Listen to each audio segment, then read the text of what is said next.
Hello hello hello. बेटा I am audible visible. तो एक बार अगेन दिल से आग लगा दो। एक बार दिल से आग लगाओ अगर तुम सुन पा रहे हो, देख पा रहे हो। चैट में दिखना चाहिए भाई। एक बार सारे बच्चों को इन्फॉर्म कर दो कि आज क्लास है, क्लास हो रही है। सारे के सारे आ जाओ फटाफट।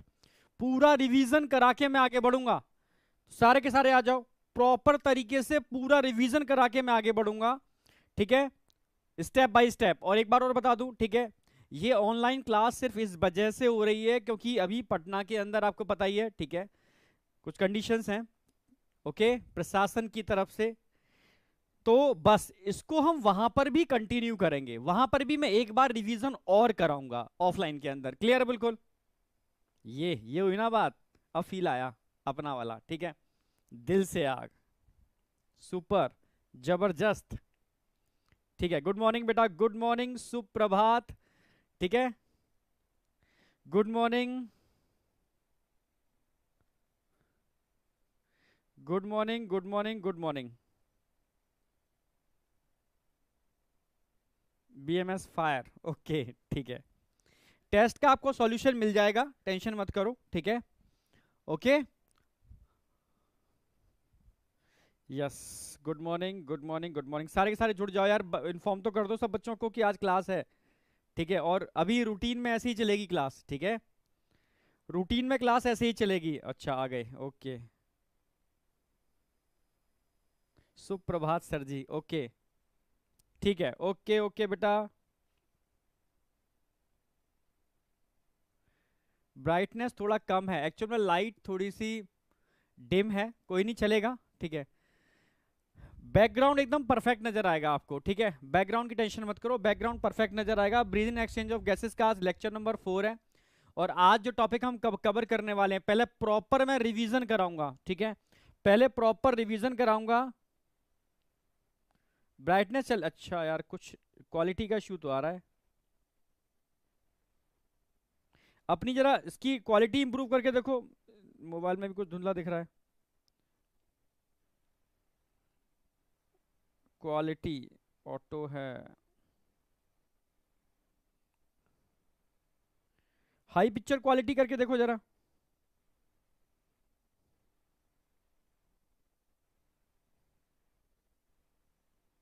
हाँ, अब ठीक आ गया।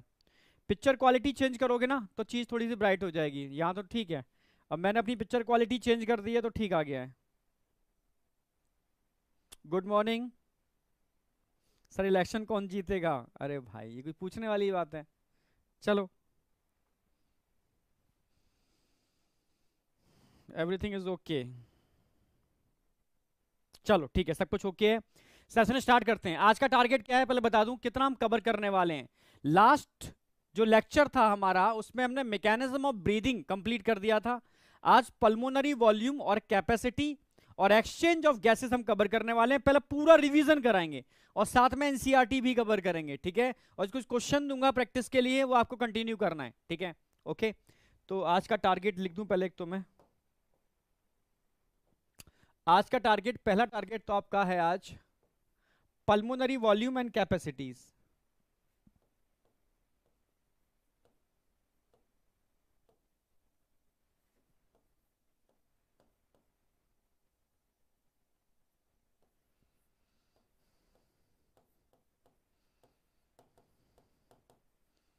और exchange of gases, number 2 exchange of gases.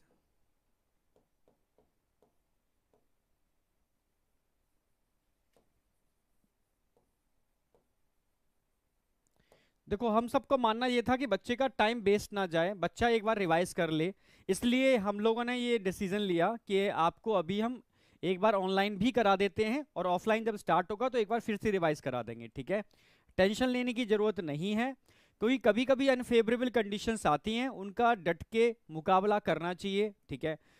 आप समझ रहे हो, कुछ चीजें हाथों में होती हैं, कुछ चीजें हाथों में नहीं होती, ठीक है।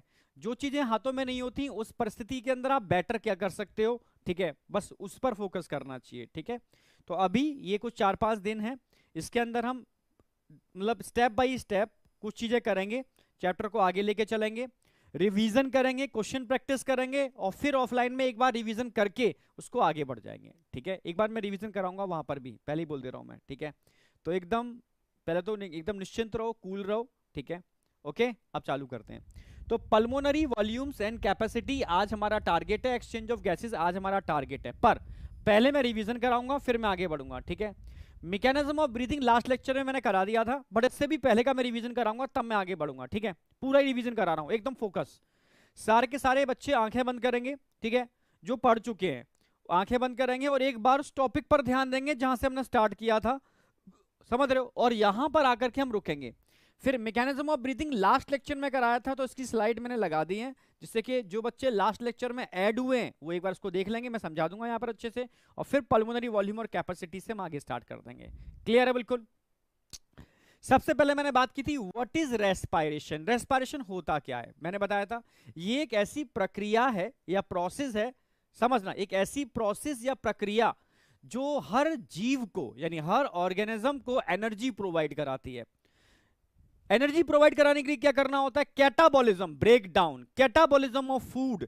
इसके अंदर फूड का कैटाबॉलिज्म ब्रेक डाउन होता है और एनर्जी लिबरेट होती है। हर लिविंग ऑर्गेनिज्म में होती है, चाहे वो प्लांट हो, एनिमल हो, प्रोटोजुआ हो, बैक्टीरिया हो, सबके अंदर रेस्पिरेशन की प्रक्रिया होती है। बट अंतर इतना है, कहीं ये एरोबिक होता है तो कहीं ये एनारोबिक होता है। एरोबिक का मतलब ये catabolic reaction breakdown of food oxygen की प्रेजेंस में होगा तो एरोबिक होगा, ऑक्सीजन की एब्सेंस में होगा तो एनारोबिक होगा, सिंपल सी बात। ठीक है, यानी हर जीव के अंदर होती है, बिना इसके जीव सरवाइव नहीं कर सकता, क्योंकि एनर्जी की रिक्वायरमेंट हर जीव को होती है। ओके, यहां तक कोई डाउट नहीं था। अब मैंने बताया था ये प्रोसेस जो है ये फिजिकल और केमिकल प्रोसेस है। फिजिकल प्रोसेस का मेन पर्पस होता है एटमॉस्फेयर की एयर में से ऑक्सीजन को टिश्यू को दे देना और टिश्यू से CO2 लेकर के वापस एटमॉस्फेयर में रिलीज कर देना, ऑक्सीजन को टिश्यू को दे देना और टिश्यू से CO2 लेकर के वापस एटमॉस्फेयर में रिलीज कर देना, बस ये है फिजिकल प्रोसेस। क्लियर है बिल्कुल। अगर मैं केमिकल प्रोसेस की बात करता हूं तो केमिकल प्रोसेस कहां होती है, सेल के अंदर होती है, जिसमें उस ऑक्सीजन की हेल्प से हम उस फूड का कैटाबॉलिज्म करते हैं, ब्रेक डाउन करते हैं और एनर्जी लिबरेट करते हैं।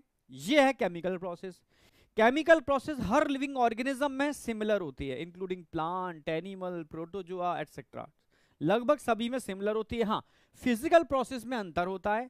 फिजिकल प्रोसेस का मतलब है एयर से ऑक्सीजन को टिश्यू को पहुंचाना और टिश्यू से CO2 वापस एयर में रिलीज कर देना। अब प्लांट होगा तो प्लांट में स्टोमेटा के थ्रू ये प्रोसेस होगी। इंसेक्ट की बात करेंगे तो वहां ट्रैकियल सिस्टम होगा। फिश की बात करेंगे तो वहां गिल्स होंगे, आप समझ रहे हो। अपनी बात करेंगे तो लंग्स होंगे। ठीक है, तो ये वेरी कर रही है, आप समझ रहे हो। Physical process organism to organism vary करती है, आप समझ रहे हो, उसमें भिन्नताएं देखने को मिलती हैं, वेरिएशन देखने को मिलते हैं। अब जो वेरिएशन भिन्नताओं की बात करता हूं, जो किस पर निर्भर करता है, तो मैंने बताया था बेटा, ये दो चीजों पर निर्भर करता है। उस ऑर्गेनिज्म का हैबिटेट क्या है, वो किस वातावरण में रहता है, और उसका लेवल ऑफ ऑर्गेनाइजेशन कैसा है। भाई सेलुलर लेवल ऑफ ऑर्गेनाइजेशन है, टिश्यू लेवल ऑफ ऑर्गेनाइजेशन है, ऑर्गन लेवल ऑफ ऑर्गेनाइजेशन है, या organ system level of organisation है, आप समझ रहे हो। इन सब चीजों पर निर्भर करता है। एक मिनट, साउंड थोड़ी सी मुझे, इन सब चीजों पर निर्भर करता है, आप समझ रहे हो ना। नहीं बड़ी, hello hello hello hello hello hello, बेटा साउंड कैसी है, परफेक्ट है। अब बताओ, अब ठीक है ना। तो इन सब चीजों पर निर्भर करता है। फिर मैंने इसको पूरे स्टेप में तोड़ा था, मैंने कहा था कि एटमॉस्फेयर से ऑक्सीजन का लंग्स में लेना, लंग्स से बाहर निकालना, इसको ब्रीथिंग या एक्सचेंज ऑफ गैसेस या सॉरी ब्रीथिंग या वेंटिलेशन बोलते हैं। ठीक है, एटमॉस्फेरिक एयर का लंग्स में जाना और लंग्स से वापस एटमॉस्फेयर में, ब्रीथिंग कह सकते हो या वेंटिलेशन बोल सकते हो। फिर लंग्स और डीऑक्सीजनेटेड ब्लड के बीच में क्या होता है, एक्सचेंज ऑफ गैसेस होता है, इसको एक्सटर्नल रेस्पिरेशन बोल सकते हो। फिर ब्लड के थ्रू ट्रांसपोर्ट ऑफ गैसेस होता है। फिर फाइनली टिश्यू और ऑक्सीजनेटेड ब्लड के बीच में अगेन एक्सचेंज ऑफ गैसेस होता है, इसको इंटरनल रेस्पिरेशन बोलते हैं। ये फिजिकल प्रोसेस के 4 स्टेप थे, जो ऑर्गेनिज्म टू ऑर्गेनिज्म वेरी कर सकते हैं, पर केमिकल प्रोसेस हर लिविंग ऑर्गेनिज्म में सिमिलर होती है, जो सेल के अंदर होती है, जिसमें डिफरेंट मेटाबॉलिक पाथवे, आप समझ रहे हो, लाइक ग्लाइकोलाइसिस, क्रेब्स साइकिल, इसके थ्रू हम ग्लूकोज को, अमाइनो एसिड को या फैटी एसिड को तोड़ते हैं, ब्रेक करते हैं। इसको कैटाबॉलिज्म बोलते हैं, ठीक है। यानी ये ऑक्सीजन की उपस्थिति में यानी प्रेजेंस में भी हो सकता है और एब्सेंस में भी हो सकता है। हाँ, अगर प्रेजेंस में होगा तो उसको एरोबिक रेस्पिरेशन बोलेंगे, एब्सेंस में होगा तो उसको एनारोबिक रेस्पिरेशन बोलेंगे। यहां तक कोई डाउट था किसी को? ठीक है, एकदम क्लियर था। हाँ, कैटाबॉलिज्म, एरोबिक रेस्पिरेशन में 38 एटीपी बनती है और एनारोबिक रेस्पिरेशन में ओनली 2 एटीपी का फॉर्मेशन होता है। यहां तक क्लियर था? बस बताते जाओ मुझे, ठीक है, तुम्हें बताते जाना है। ओके, यहां तक कोई डाउट है? हाँ, गुड मॉर्निंग बेटा।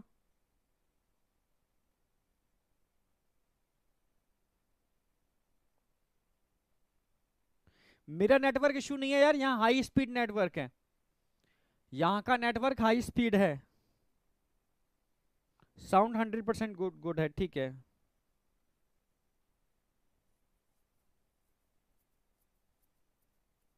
All is good? No sir.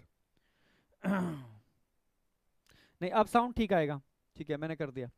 अब आगे बढ़ रहे हैं, ठीक है।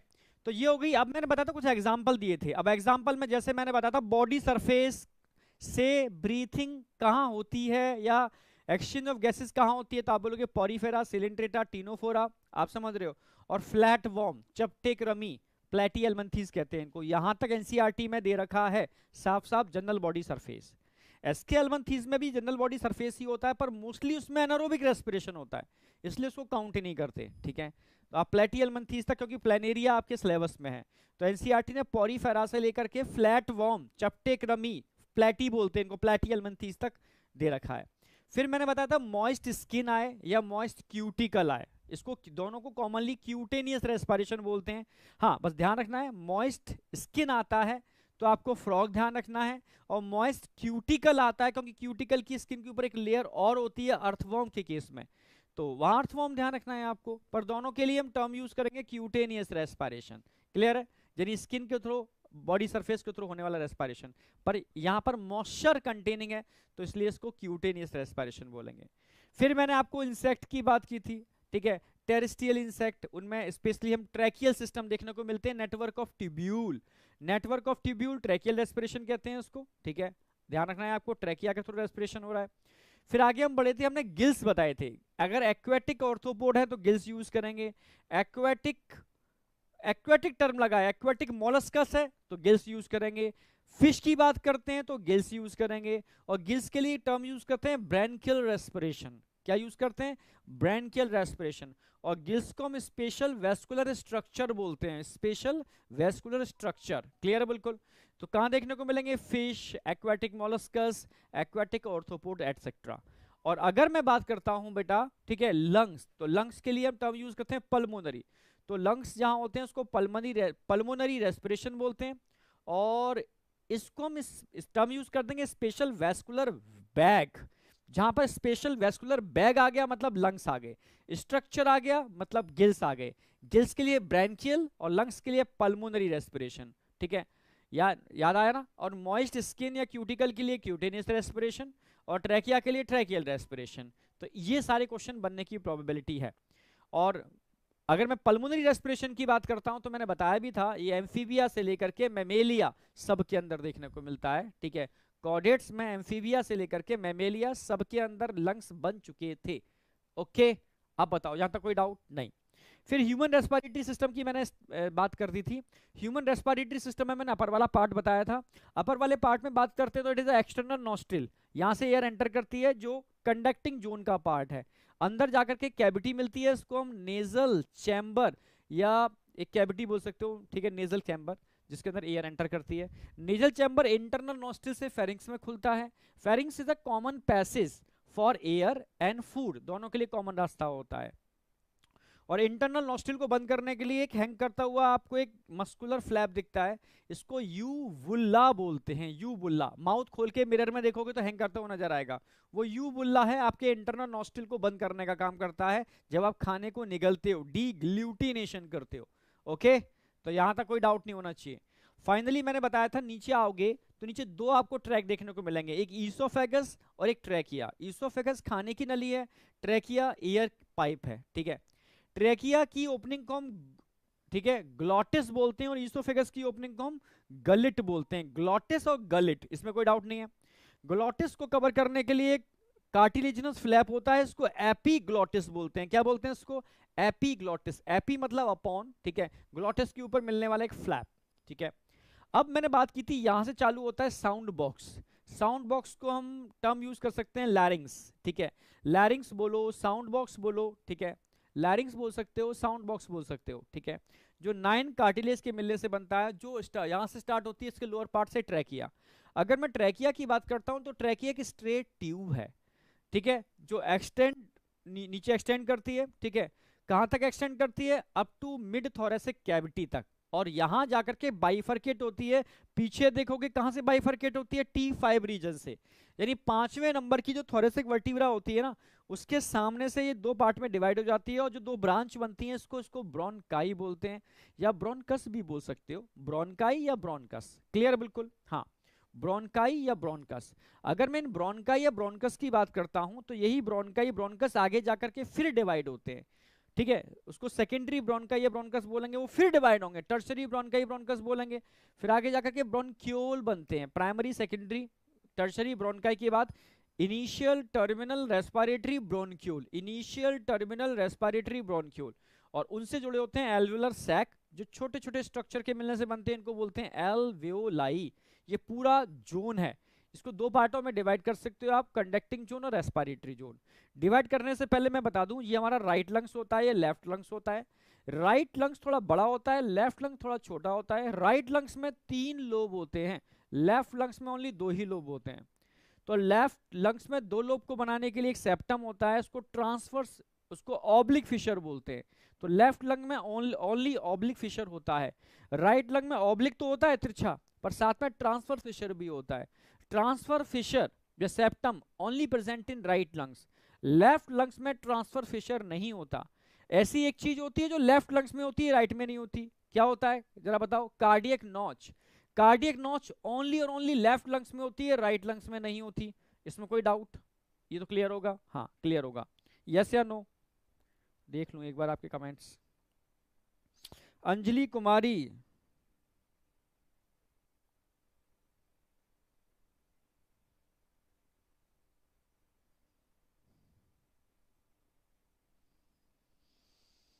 बेटा अंजलि टेंशन मत कर, ठीक है। मैं अभी आ रहा हूँ वापस, ठीक है, बस कोई दिक्कत नहीं है, ठीक है। टीम पूरी एक्टिव है, पर देखो कुछ छोटी मोटी ग्लिच हो जाती है, ठीक है। तो उसके लिए बस आप अपने कमेंट कर दिया करो, अपनी बात जरूर रखा करो, ठीक है। वो इम्प्रूवमेंट में हेल्प करेगी, नो डाउट, ठीक है। तो जो ग्लिच बता रहे हो कल आप, ठीक है, उसका नो डाउट सॉल्यूशन, जैसे कल मैं ऐप पर आया था बट कुछ टेक्निकल इशू हो गया, जिसकी वजह से मेरी क्लास नहीं हो पाई थी कल, ठीक है। काफ़ी कोशिश करते रहे हम सुबह से, ठीक है, इसलिए फिर आज हमने लिंक आपको दिया है, दोबारा से क्लास लगाई है, तो अब कोई दिक्कत नहीं आएगी, टेंशन मत करो, ठीक है। हाँ, और डीपीपी की आप बात कर रहे हो, डीपीपी आपको तुरंत मिलेगी, ठीक है। उसमें कोई एक ग्लिच आया था, बिल्कुल आपकी बात सही है, ठीक है। वो ग्लिच को हमने इम्प्रूव कर दिया है, ठीक है। आगे जाकर के डीपीपी आपको ऑटोमेटिकली मिल जाएगी, टेंशन मत करो एकदम। बस अपनी बात जरूर कहो अंजलि, ठीक है, आपने कहा अच्छी बात, ठीक है।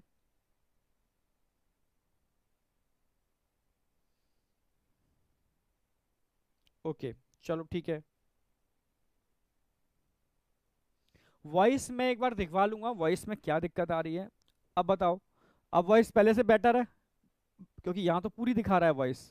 एक बार अपनी डिवाइस और चेक करो, क्योंकि यहाँ वॉइस पूरी दिखा रहा है। ठीक है, अब मिल जाएगा बेटा, मिल जाएगा। क्लास का वीडियो और नोट्स दोनों मिल जाएगा। कल सारे लोग 10 बजे रात के गए हैं, ठीक है, इसीलिए कि एकदम परफेक्शन आ जाए चीजों के अंदर। हाँ, पीडीएफ मिलेगा इसका, बिल्कुल बिल्कुल मिलेगा, जैसे वहां मिलता है सेम वैसे ही, ठीक है। सब कुछ ओके होगा, टेंशन मत करो, एकदम परफेक्टली। चलो, ये वाला पार्ट हमारा क्लियर था। अब हमने बात की थी भाई, पूरे रेस्पिरेटरी ट्रैक को 2 जोन में डिवाइड किया, कंडक्टिंग जोन और रेस्पिरेटरी जोन, ठीक है। अगर मैं कंडक्टिंग जोन की बात करता हूं तो देखो, ऊपर नॉस्ट्रिल से लेकर के, ठीक है, टर्मिनल ब्रोनक्यूल तक, टर्मिनल ब्रोनक्यूल तक कंडक्टिंग जोन थी। रेस्पिरेटरी ब्रोनक्यूल से लेकर के, फिर से बोल रहा हूं, रेस्पिरेटरी ब्रोनक्यूल से लेकर के, ठीक है, एल्वियोलाई तक रेस्पिरेटरी जोन थी। कंडक्टिंग जोन को कंडक्टिंग जोन इसलिए बोलते हैं क्योंकि वहां पर स्पेशल टाइप के, आपको कह सकते हो, टिश्यू देखने को मिलते हैं, जिसको बोलते हैं सिंपल सिलिएटेड, सिलिएटेड, सिलिया होते हैं उसके अंदर, सिंपल सिलिएटेड, ठीक है, कॉल्यूमनार एपिथेलियल टिश्यू। जबकि रेस्पिरेटरी जोन में सिंपल स्क्वैमस एपिथेलियल टिश्यू देखने को मिलते हैं। Simple ciliated columnar epithelial tissue काफी थिक होते हैं और म्यूकस को रिलीज करने वाले गोबलेट सेल इन्हीं के पास होते हैं, इसलिए कंडक्टिंग जोन में म्यूकस होता है, कंडक्टिंग जोन में सीलिया होते हैं।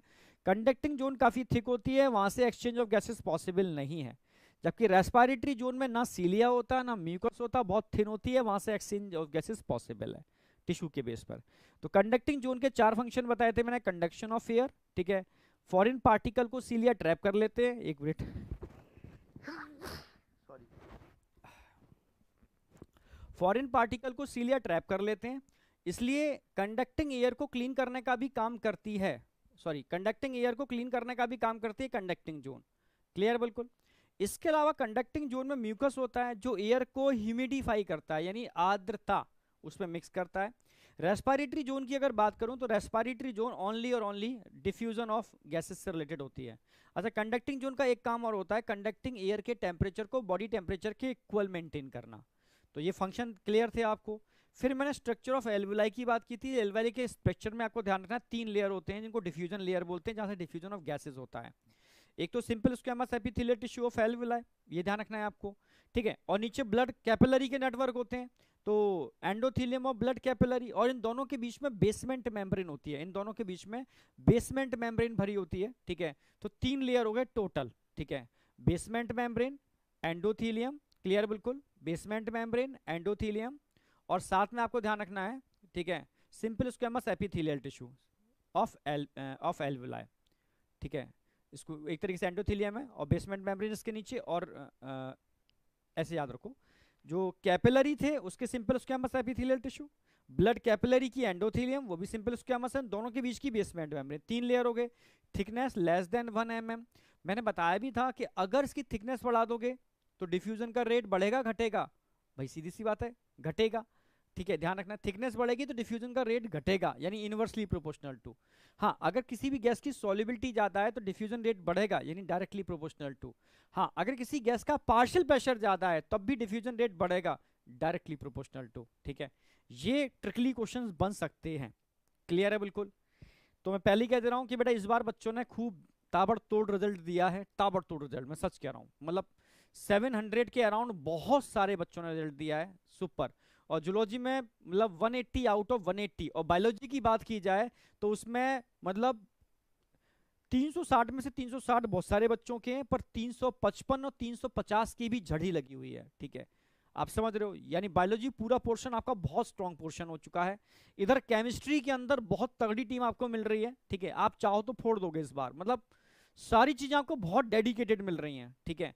हाँ, थोड़ी सी ऐप में ग्लिच जो आप कह रहे हो, क्योंकि आपको ऐप पर नहीं पढ़ना, आपको पढ़ना है ऑफलाइन, ठीक है, तो उस ग्लिच पर मत जाओ, ठीक है। ये 2-3 दिन का है, उसको भी हमने सॉल्व कर लिया है, वैसे इसमें भी कोई दिक्कत नहीं आएगी, ठीक है, उसकी टेंशन मत लो, ठीक है, उसको अपडेट कर दिया है, क्योंकि आप बताओगे तो चीजें अपडेट हो जाएंगी, आप बताओगे तुरंत चीजें अपडेट होंगी, टेंशन मत करो, ठीक है। तो ठीक है, फिर तो क्लास अब चालू हो ही रही है सारी की सारी, इसलिए कूल रहो एकदम, ठीक है। बस टाइम को प्रॉपर यूटिलाइज करना है, टाइम वेस्ट नहीं करना है, और कोशिश करना है कि मैं रिवीजन पर ज्यादा फोकस करूं, ठीक है। जब भी टाइम मिले रिवीजन, और रिवीजन की एक प्रॉपर स्ट्रेटजी बनानी है, मैं क्लास में बताऊंगा अभी आपको सारे बच्चों को, ठीक है, ओके।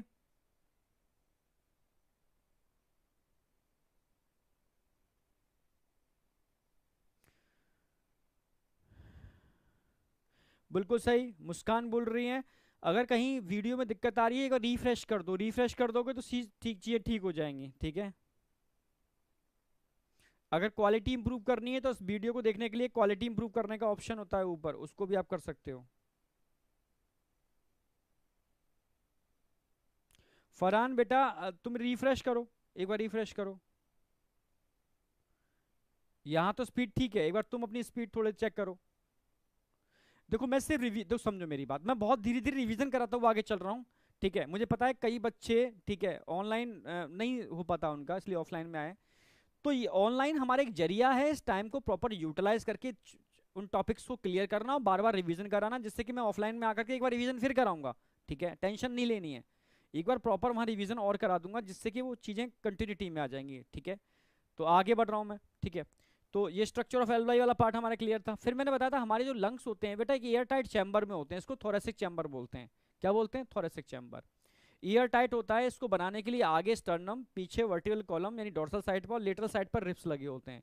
तो वेंट्रल साइड पर स्टर्नम, लेटरल साइड पर रिब्स और डोर्सल साइड पर वर्टिकल कॉलम, और लोअर साइड पर डॉम शेप डायफ्राम होता है। डॉम शेप का मतलब है गुम्मद आकार। तो ये पूरा का पूरा मैंने ह्यूमन का स्ट्रक्चर करा दिया था। उसके बाद हमें स्टार्ट करना था मैकेनिज्म ऑफ ब्रीदिंग। ठीक है, यहां तक किसी को कोई डाउट है? मैकेनिज्म ऑफ ब्रीदिंग में यहां से स्टार्ट कर रहा हूं। लास्ट लेक्चर में जो करा दिया था वो पहले मैं स्लाइड से रिवीजन कराऊंगा और फिर एक नया टॉपिक स्टार्ट करूंगा, पल्मोनरी वॉल्यूम एंड कैपेसिटी। ठीक है, यहां तक कोई डाउट है बेटा?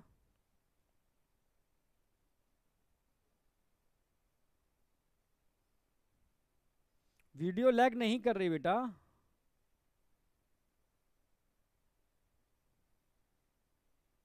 देखो शुभम लिख भी रहा है, मेरा तो सब परफेक्ट चल रहा है।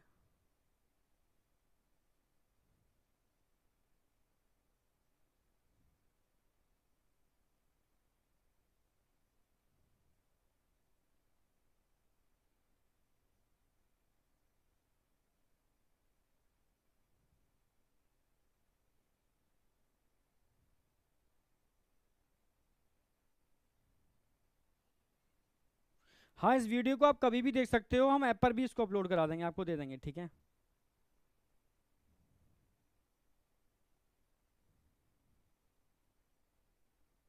टेंशन मत करो उसकी आप। अच्छा, हो सकता है कि चुनाव एक्चुअल में का चल रहा है, समझ रहे हो, तो उसकी वजह से भी कुछ हो सकता है ग्लिच मुझे नेटवर्क के अंदर। बट यहाँ नेटवर्क ठीक आ रहे हैं। ठीक है, क्योंकि हाई स्पीड नेट लगा हुआ है, यहाँ से कोई दिक्कत नहीं है, आपकी तरफ से दिक्कत हो सकती है। ठीक है, तो टेंशन मत करो, मैं बहुत ज़्यादा नहीं, एक बेसिक सारी दो जो टॉपिक मैं कराने हैं वो आज मैं परफेक्टली कराना चाहता हूँ, जिससे कल मैं उनको एक बार रिवीजन करा के आगे फिर बढ़ जाऊंगा। ठीक है, टेंशन मत करो। ठीक है, तो अब बात करते हैं मैकेनिज्म ऑफ ब्रीथिंग, जो लास्ट लेक्चर में मैंने कराया था। ब्रीथिंग है क्या भाई? एटमॉस्फेरिक एयर का लंग्स में आना और लंग्स की एयर का वापस एटमॉस्फेयर में रिलीज होना, ये ब्रीथिंग कहलाती है। और एयर का मूवमेंट हमेशा high partial pressure to low partial pressure होता है, always high partial pressure to low partial pressure. Atmospheric partial pressure को तो आप चेंज नहीं कर सकते, पर लंग्स के अंदर थोरेसिक चैम्बर में जो एयर भरी है इसके पार्शियल प्रेशर को आप चेंज कर सकते हो। अगर इसके पार्शियल प्रेशर को आप बढ़ा दोगे तो एयर बाहर निकल जाएगी, इसके पार्शियल प्रेशर को घटा दोगे तो एयर अंदर आ जाएगी। यानी आप थोरेसिक चैम्बर के पार्शियल प्रेशर को चेंज कर सकते हो। आप समझ रहे हो? इसकी वजह से एयर इन एंड आउट हो सकती है। थोरेसिक चैम्बर के पार्शियल प्रेशर को चेंज कर सकते हो, इसकी वजह से एयर इन एंड आउट हो सकती है, पहले ही बोल दे रहा हूं मैं। ठीक है, आप समझ रहे हो? एटमॉस्फेरिक प्रेशर के पार्शियल प्रेशर को आप चेंज नहीं कर सकते। तो आप थोरेसिक चैम्बर के पार्शियल प्रेशर को चेंज करने के लिए आपको वॉल्यूम चेंज करना होगा, और वॉल्यूम चेंज करने से प्रेशर चेंज होगा। आपको पता है, वॉल्यूम बढ़ाओगे प्रेशर कम होगा, वॉल्यूम कम करोगे प्रेशर बढ़ेगा। तो वॉल्यूम को इंक्रीज और डिक्रीज करने के लिए दो टाइप के मसल्स होते हैं, इनका कॉन्ट्रैक्शन और रिलैक्सेशन ही ब्रीदिंग कहलाता है। तो ब्रीदिंग है क्या? It is alternative contraction relaxation of mainly two types of muscles, diaphragm muscles और इंटरकोस्टल मसल्स। डायफ्राम मसल्स और इंटरकोस्टल मसल्स, इन दो टाइप के मसल्स का अल्टरनेट कॉन्ट्रैक्शन और रिलैक्सेशन ही ब्रीदिंग कहलाता है मेनली। ठीक है, अब यहां मैंने इंटरकोस्टल मसल्स को बताने की कोशिश की है। दो कोस्टल के बीच मिलने वाले मसल्स को इंटरकोस्टल मसल्स बोलते हैं। ठीक है, अब दो कोस्टल में रिब्स की बात चल रही है, तो हर एक रिब्स के बीच में लेयर्स होती हैं मसल्स की। जो आउटर लेयर होती है इसको एक्सटर्नल इंटरकोस्टल मसल्स बोलते हैं, उसके नीचे एक लेयर और होती है उसको इंटरनल इंटरकोस्टल मसल्स बोलते हैं, उसके नीचे एक लेयर और होती है जो आप एमबीबीएस में पढ़ोगे। अभी दो मेन लेयर हैं। ठीक है, एक्सटर्नल और उसके नीचे वाली इंटरनल इंटरकोस्टल मसल्स। ठीक है, जब एक्सटर्नल इंटरकोस्टल मसल्स कॉन्ट्रैक्ट करते हैं तो रिब ऊपर की साइड में उठ जाते हैं, रिलैक्स करते हैं तो रिब वापस नीचे आ जाते हैं। जब रिब्स ऊपर उठते हैं तो वॉल्यूम बढ़ता है, जब रिब्स नीचे आते हैं तो वॉल्यूम घटता है। फिर से बोल रहा हूं, जब रिब्स ऊपर उठते हैं तो वॉल्यूम बढ़ता है, जब रिब्स नीचे आते हैं तो वॉल्यूम घटता है। तो वॉल्यूम का बढ़ना और वॉल्यूम का घटना, वॉल्यूम का बढ़ना और वॉल्यूम का घटना, बस यही तो है, यही तो है ब्रीथिंग। आप समझ रहे हो? तो external intercostal muscles normal breathing के टाइम पर कॉन्ट्रैक्ट करते हैं, वॉल्यूम बढ़ता है, रिलैक्स करते हैं, वॉल्यूम घटता है। फिर से बोल रहा हूं, ठीक है, यहां पर जो इंटरकोस्टल मसल्स हैं, स्पेशली एक्सटर्नल इंटरकोस्टल मसल्स, जब एक्सटर्नल का मतलब है जब रिब्स को ऊपर खींचे, इंटरनल का मतलब है रिब्स को नॉर्मल से नीचे खींचे। ठीक है, तो internal intercostal muscles forceful breathing में यूज होते हैं, external intercostal muscles normal breathing में यूज करते हैं। ठीक है, ये कॉन्ट्रैक्ट करते हैं वॉल्यूम बढ़ता है, ये रिलैक्स करते हैं वॉल्यूम घटता है। यहाँ उल्टा होगा, ये कॉन्ट्रैक्ट करेंगे वॉल्यूम घटेगा, रिलैक्स करेंगे वॉल्यूम बढ़ेगा, इसमें कोई डाउट ही नहीं होना चाहिए। इसकी वजह से थोरेसिक वॉल्यूम बढ़ता और घटता है during normal breathing and during forceful breathing, दोनों ही ब्रीथिंग के केस में। ठीक है, जब आप नॉर्मल सांस लेते हो, जब आप दौड़ लगाते हुए सांस लेते हो, तो दोनों ही मसल्स पार्टिसिपेट करते हैं। ठीक है, फिर मैंने यहाँ पर एक्सिस की बात की थी, मैंने बताया था कि हमारा डायफ्राम कैसा होता है, डोम शेप होता है, ऊपर वाला पार्ट एंटीरियर, नीचे वाला पार्ट पोस्टीरियर होता है। जब डायफ्राम रिलैक्स होता है तब ऐसा होता है, कॉन्ट्रैक्शन होता है तो ये स्लाइडिंग कर रही है, मसल्स कॉन्ट्रैक्ट कर रही है, फ्लैट हो गया। कॉन्ट्रैक्शन के टाइम पर फ्लैट होता है, रिलैक्सेशन के टाइम पर डोम शेप, कॉन्ट्रैक्शन के टाइम पर फ्लैट, रिलैक्सेशन के टाइम पर डोम शेप। तो ये मैकेनिज्म कंटिन्यू चलती है, डायफ्राम का कॉन्ट्रैक्शन, डायफ्राम का रिलैक्सेशन। ठीक है, आप समझ रहे हो ना? हाँ, डायफ्राम का कॉन्ट्रैक्शन, डायफ्राम का रिलैक्सेशन, ये मैकेनिज्म चलती है। यहां तक समझ रहे हो ना?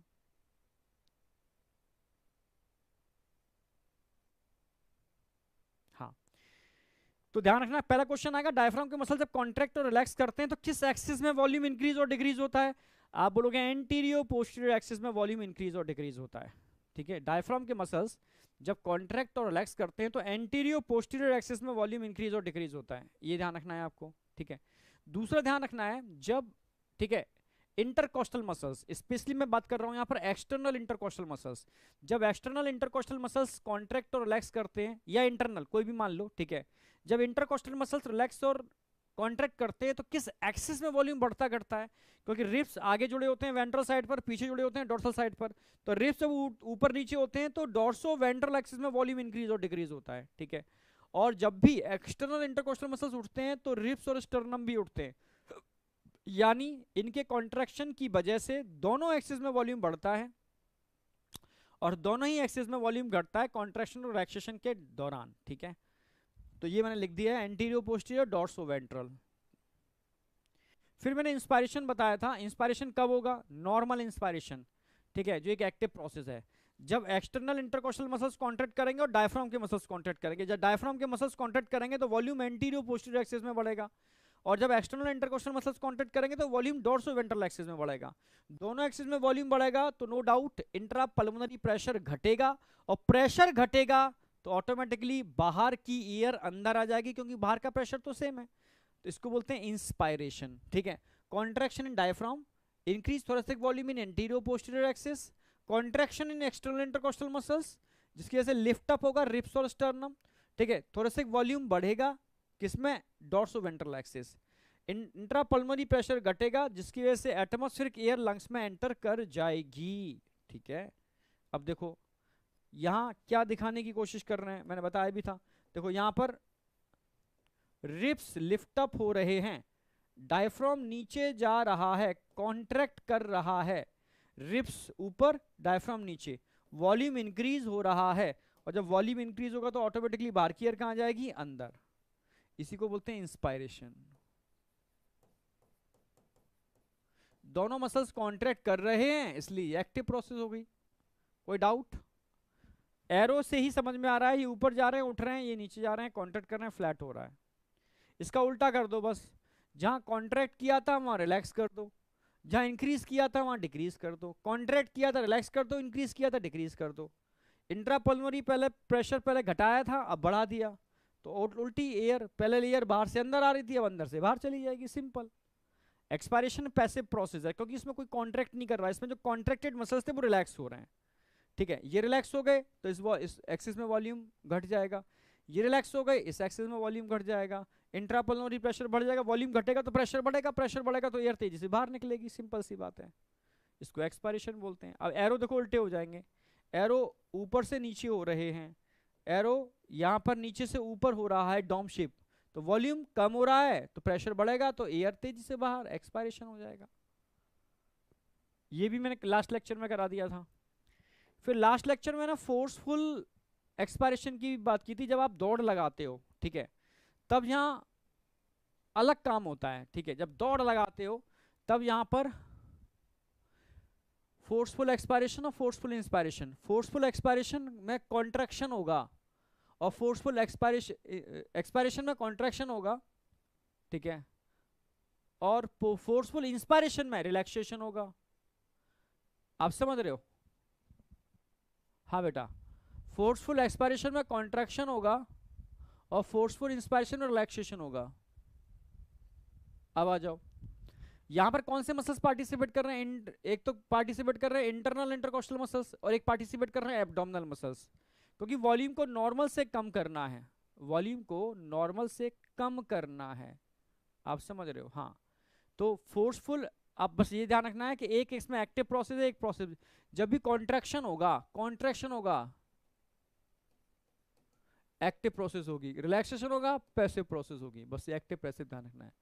यानी यहां पर फोर्सफुल एक्सपायरेशन एक्टिव प्रोसेस है और फोर्सफुल इंस्पायरेशन पैसिव प्रोसेस है, क्योंकि एक्सपायरेशन के लिए कॉन्ट्रैक्शन करना इंस्पायरेशन अपने आप हो जाएगा, एक्सपायरेशन के लिए कॉन्ट्रैक्ट करना इंस्पायरेशन अपने आप हो जाएगा।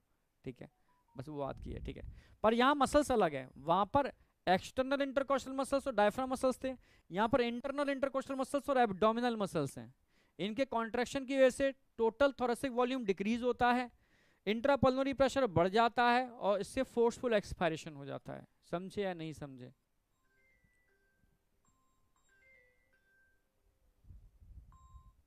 यहां तक कोई डाउट है किसी को? यस या नो? भाई थोरेसिक वॉल्यूम नॉर्मल से भी घटेगा, इंट्रापल्मोनरी प्रेशर नॉर्मल से भी बढ़ेगा, इसको फोर्सफुल एक्सपायरेशन बोलते हैं, फोर्सफुल एक्सपायरेशन। ओके, हाँ, इसको फोर्सफुल एक्सपायरेशन बोलते हैं, फोर्स्ड एक्सपायरेशन बोल सकते हो। अब बताओ, कोई डाउट है किसी को? यहां तक किसी को कोई डाउट है? यहां तक डाउट नहीं होना चाहिए। अब दो तीन चीजें मैं डिस्कस करूंगा, जनरल बातें हैं जो मैंने क्लास में भी शायद डिस्कस की थी, मुझे याद है। ठीक है, जैसे क्लास में डिस्कस क्या किया था? ठीक है, क्लास में मैंने बताया था कि अगर हम बात करते हैं बेटा, जैसे मान लो आप अनकॉन्शियस ब्रीदिंग करते हो, कॉन्शियस ब्रीदिंग करते हो। अनकॉन्शियस ब्रीदिंग समझते हो? ठीक है, अनकॉन्शियस ब्रीदिंग का मतलब होता है बिना सोचे समझे। अभी आप क्लास ले रहे हो सारे के सारे, ठीक है, यस या नो? जब आप सारे के सारे क्लास ले रहे हो तो अनकॉन्शियस ब्रीदिंग कर रहे हो, कॉन्शियस ब्रीदिंग कर रहे हो? जरा बताओ कमेंट्स के अंदर।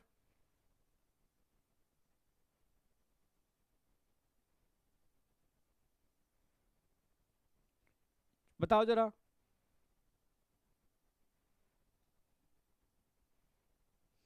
तुम चिल्लाते रहो buffering buffering buffering buffering. Net एक बार रिफ्रेश करो ना, नेट की स्पीड देखो तुम एक बार।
यहां तक समझ में आया नहीं आया बेटा? अरे तुम सीरियस तुम्हें होना जरूरी है बेटा, क्योंकि अब बताओ, अब पहले से बेटर है? पहले से बेटर है?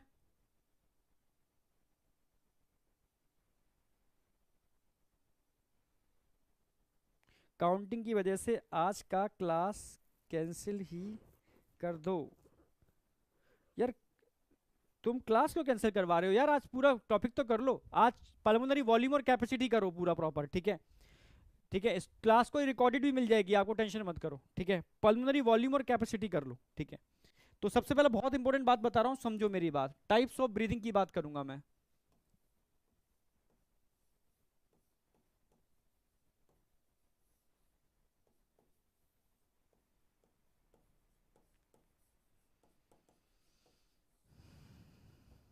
देखो दो टाइप की ब्रीदिंग हो सकती है, बहुत इंपॉर्टेंट बात बता रहा हूं, कॉन्शियस और अनकॉन्शियस।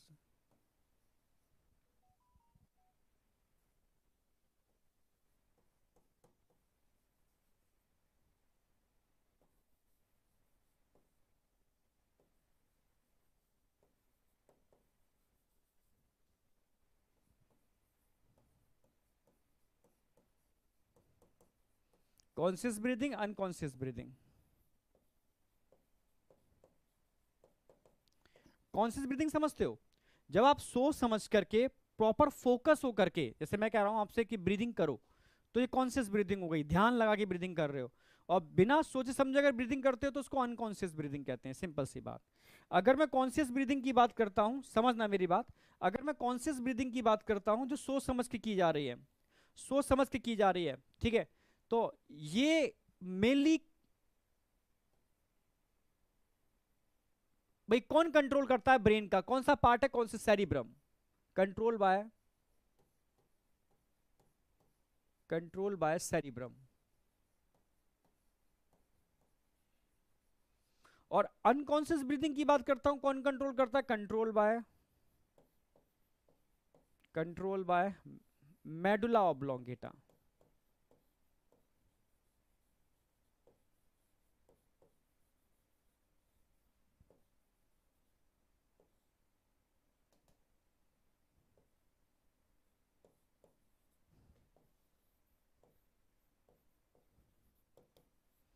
ठीक है, कॉन्शियस ब्रीदिंग का मतलब है वॉलेंट्री ब्रीदिंग। कॉन्शियस ब्रीदिंग समझते हो, मतलब वॉलेंट्री ब्रीदिंग आपकी इच्छा से जो हो रही है।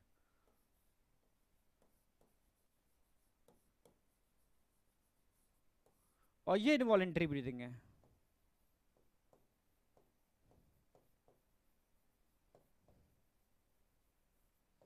आपकी इच्छा पर नहीं हो रही। और जब भी आप कॉन्शियस ब्रीदिंग करते हो, वॉलेंट्री ब्रीदिंग करते हो जो सेरिब्रम से कंट्रोल हो रही है, ध्यान रखना इसके अंदर आप लगभग, मैं डिवाइड कर रहा हूं, कॉन्शियस ब्रीदिंग इच्छा से होती है, इसमें दोनों मसल्स यूज करते हो, ठीक है। इसमें लगभग 25% तो आप यूज करते हो एक्सटर्नल, या खाली मैं एक्सटर्नल इंटरकोस्टल मसल्स, और लगभग 75% यूज करते हो आप diaphragm muscles.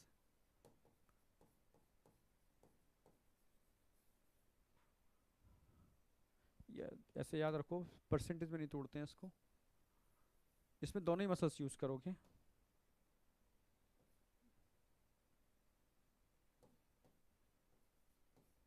Inter coastal muscles कोई भी हो, और diaphragm muscles.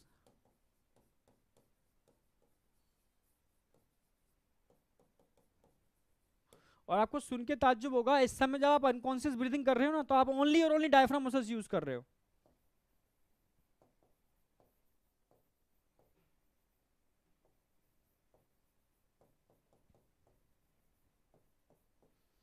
Only diaphragm muscles use कर रहे हो, आप इंटरकोस्टल मसल्स यूज नहीं कर रहे इस समय। तभी तो कहते हैं अगर कोई फीमेल प्रेग्नेंट है और वो उसकी प्रेगनेंसी लेट फेज में है, लगभग 8 महीने की प्रेगनेंसी हो चुकी है, तो बेबी की वजह से डायफ्राम डॉम का डॉम रह जाएगा, वो नीचे नहीं आ पाएगा। तो उस फीमेल को सिर्फ और सिर्फ कॉन्शियस ब्रीदिंग पर निर्भर रहना पड़ता है, उसकी अनकॉन्शियस ब्रीदिंग हो ही नहीं पाती ज्यादा, आप समझ रहे हो, हाँ, तो इसलिए उसको घबराहट रहती है। ठीक है, तो जो फीमेल प्रेग्नेंट है और उसकी प्रेगनेंसी लेट फेज में आ गई, वही 8वां महीना चल रहा है, 8-9 लास्ट महीना चल रहा है, तो उस समय उसका बेबी का साइज पूरा बढ़ जाता है और डायफ्राम डॉम का डॉम हो जाता है, तो उसकी वजह से डायफ्राम में कॉन्ट्रैक्शन नहीं हो पाते, इसकी वजह से उसकी अनकॉन्शियस ब्रीदिंग ना होकर के कॉन्शियस ब्रीदिंग पर निर्भरता बढ़ जाती है। समझ रहे हो ना, हाँ, तो ये ध्यान रखना है, बहुत इंपॉर्टेंट चीज है। जब आप सोच समझ के ब्रीदिंग करते हो तो ब्रेन का सेरिब्रम पार्टिसिपेट करता है, बिना सोचे समझे ब्रीदिंग करते हो, ठीक है, अनकॉन्शियस ब्रीदिंग कर रहे हो तो मेडुला ऑब्लोंगेटा कंट्रोल कर रहा है। कॉन्शियस ब्रीदिंग में आपकी एक्सटर्नल इंटरकोस्टल मसल्स यूज होते हैं, ठीक है, आप समझ रहे हो। अनकॉन्शियस ब्रीदिंग के अंदर ओनली डायफ्राम मसल्स यूज होते हैं, तभी तो कहते हैं दिन में आप 10 मिनट कॉन्शियस ब्रीदिंग जरूर करो। अगर आप कॉन्शियस ब्रीदिंग नहीं करोगे ना, तो आपके इंटरकोस्टल मसल्स में ब्लड का फ्लो नहीं होगा, और कभी आपको दौड़ना पड़ा या इमरजेंसी में कॉन्शियस ब्रीदिंग करनी पड़ी तो आपकी एनर्जी एफिशिएंसी घट जाएगी। क्यों? क्योंकि आप उन मसल्स को यूज ही नहीं करते हो। इसलिए 10 मिनट प्रॉपर आपको एक्सरसाइज करनी पड़ेगी कॉन्शियस ब्रीदिंग करके अपने इंटरकोस्टल मसल्स को एक्टिव करने की, या उसमें नंबर ऑफ माइटोकॉन्ड्रिया बढ़ाने की, या ब्लड का फ्लो बढ़ाने की। सिंपल सी बात। समझ में आई या नहीं आई? ये कंसेप्ट क्लियर है या नहीं?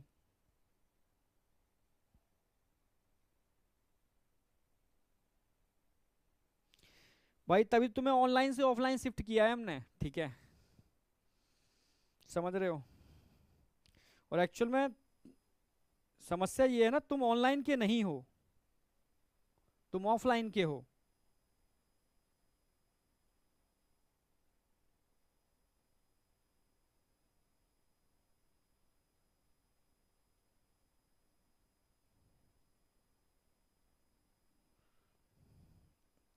बताओ जहां तक क्लियर है या नहीं?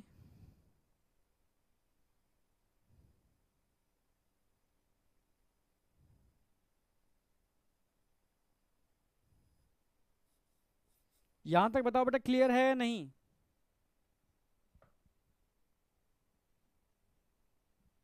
चलो ठीक है।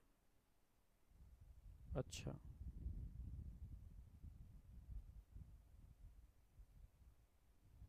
एक बार रिफ्रेश कर दो। Yes sir.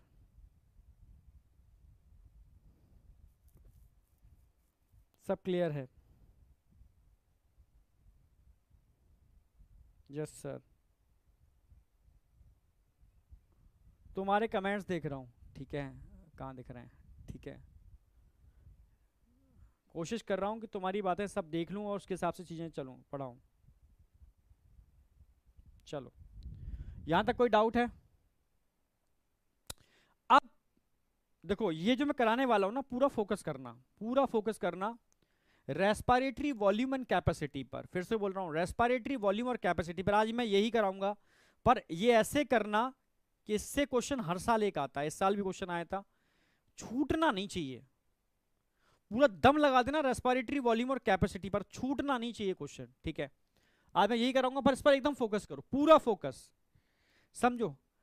एक तो ध्यान रखना है आपको, आप 1 मिनट में कितने बार ब्रीथिंग करते हो, नंबर ऑफ ब्रीथिंग पर मिनट कितना होता है? लगभग 12 से 16 बार। 12 से 16 बार आप ब्रीदिंग करते हो, 12 to 16 time per minute, 12 to 16 time breathing आप पर मिनट करते हो, ठीक है? आप समझ रहे हो? हाँ, एक नॉर्मल व्यक्ति 1 मिनट में 12 से 16 बार ब्रीथिंग करता है। कोई डाउट? अच्छा, जब भी आप किसी लंग्स के डॉक्टर को दिखाने जाओगे, पल्मोनरी डॉक्टर को, तो समझना मेरी बात,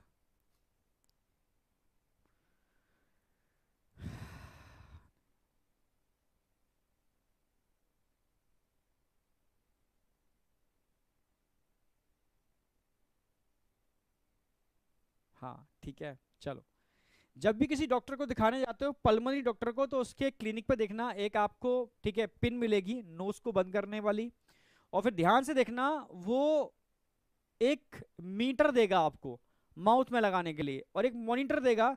जब आप उससे एयर लोगे और निकालोगे, एयर लोगे निकालोगे, तो मॉनिटर पर इस तरीके से कुछ ईसीजी की तरह कुछ ऐसे लाइंस बनती है, ठीक है? तो समझना, इस मॉनिटर को बोलते हैं, जो ये दिख रहा है ना स्ट्रक्चर, इस स्ट्रक्चर को बोलते हैं स्पायरोमीटर। क्या बोलते हैं? स्पायरोमीटर।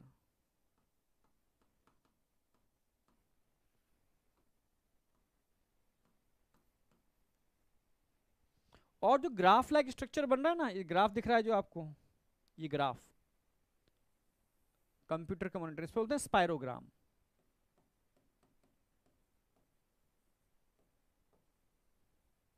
जब भी किसी डॉक्टर के पास जाओगे पल्मोनरी, तो वो आपके लंग्स की हालचाल जानने के लिए स्पायरोमीटर का यूज करेगा और स्पायरोग्राम से स्टडी करेगा। स्पायरोमीटर आपको देगा, आपके माउथ में लगाएगा और आपसे कहेगा एयर लो, एयर निकालो, एयर लो, निकालो, ठीक है? तब आप इस स्पायरोमीटर की हेल्प से एयर लोगे, निकालोगे। और स्पायरोग्राम जो दिख रहा है ना आपको, ठीक है, ग्राफिकल रिप्रेजेंटेशन, तो इसकी हेल्प से आप पता लगाओगे कि यार लंग्स की सिचुएशन क्या है, लंग्स कैसे काम करते हैं। हाँ, लंग्स की सिचुएशन क्या है, लंग्स कैसे काम करते हैं, उसको स्पायरोग्राम से रिप्रेजेंट करते हैं। कोई डाउट?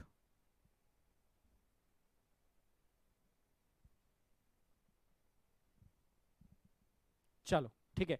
अब मैं स्पायरोग्राम की ही पूरी बात करूंगा यहाँ पर, किस तरीके से स्पायरोग्राम काम करता है। ये डायग्राम ड्रॉ करना है आपको।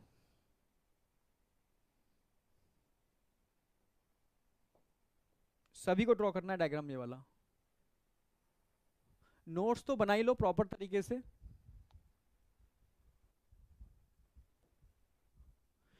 इधर हमने ग्राफ दिखा दिया है स्पायरोग्राम।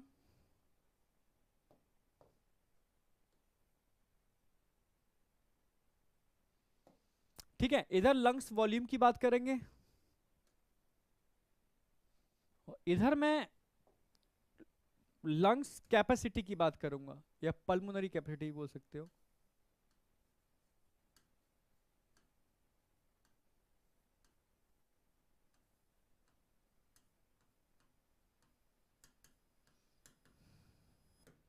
ठीक है, पल्मोनरी कैपेसिटी की बात कर सकते हो। ठीक है, एक एक करके बात करेंगे। सबसे पहले अगर मैं आपसे कहूं बेटा, समझने की कोशिश करना, मैं आपसे कहूं कि आप एयर लो नॉर्मल कंडीशन में, तो आप एयर ले रहे हो, निकालो, फिर एयर लो, फिर एयर निकालो, फिर एयर लो, फिर एयर निकालो। आप कितना एयर ले रहे हो निकाल रहे हो, आप समझने की कोशिश करना। मैं आपसे कह रहा हूं तो आप कितना एयर ले रहे हो, कितना एयर निकाल रहे हो, ये आप एयर ले रहे हो निकाल रहे हो इतना। तो जो आप एयर ले रहे हो निकाल रहे हो during normal breathing, during normal breathing जो आप एयर ले रहे हो निकाल रहे हो, लगभग इसका वॉल्यूम कितना होता है? इसका वॉल्यूम होता है 500 ml। इसको बोलते हैं टीबी, टाइडल वॉल्यूम। कितना होता है टाइडल वॉल्यूम? 500 ml होता है। समझ रहे हो? तो आपसे कहूं बेटा नॉर्मल कंडीशन में आप बैठे हो, कितना एयर ले रहे हो निकाल रहे हो, कितना एयर ले रहे हो निकाल रहे हो। आप कहोगे सर 500 ml, 500 ml एयर मैं ले रहा हूं और 500 ml एयर निकाल रहा हूं। तो ये है volume of air which inspire and expire during normal breathing. इसको टाइडल वॉल्यूम बोलते हैं, टाइडल वॉल्यूम। मैं कहूँ इस कमरे का टाइडल वॉल्यूम क्या है? सर बिना प्रेशर के जो एयर अंदर आ रही है जा रही है, वो वॉल्यूम इस कमरे का टाइडल वॉल्यूम है। मेरे लंग्स का टाइडल वॉल्यूम क्या है? बिना प्रेशर के जितना एयर मैं ले रहा हूं निकाल रहा हूं, ले रहा हूं निकाल रहा हूं, वो मेरे लंग्स का टाइडल वॉल्यूम है, जो कितना होता है 500 ml होता है। पहला वॉल्यूम आपको याद रखना है। अब मैं आपसे कहूं आप टाइडल वॉल्यूम ले लो। सर ले लिया मैंने टाइडल वॉल्यूम, सर मैंने ये ले लिया। अब मैं कहूं एडिशनल वॉल्यूम, जो टाइडल वॉल्यूम के बाद आप जितना एडिशनल वॉल्यूम लंग्स में ले सकते हो, टाइडल लेने के बाद जितना एडिशनल वॉल्यूम आप ले सकते हो, उसको इंस्पायरेटरी रिजर्व वॉल्यूम कहते हैं, IRV। समझना, IRV, IRV inspiratory reserve volume, जो कितना होता है IRV। ठीक है, it is a additional volume of air which forcefully inspire after tidal volume, additional volume of air which forcefully inspire after tidal volume।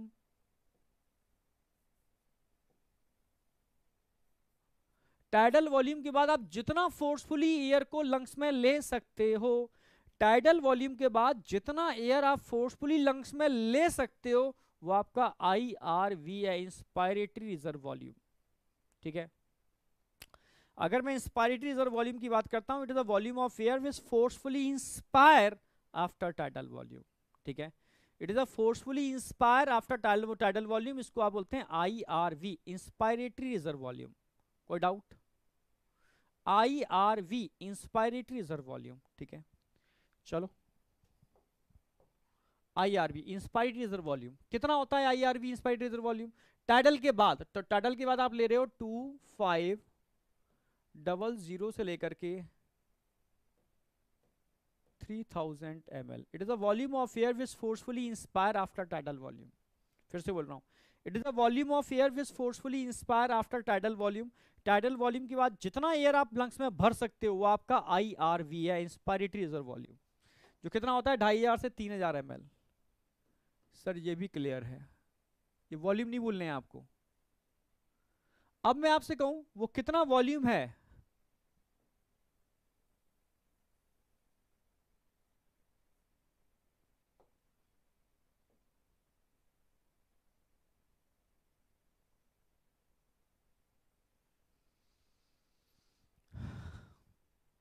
ठीक है, expiratory reserve volume IERV, ERV।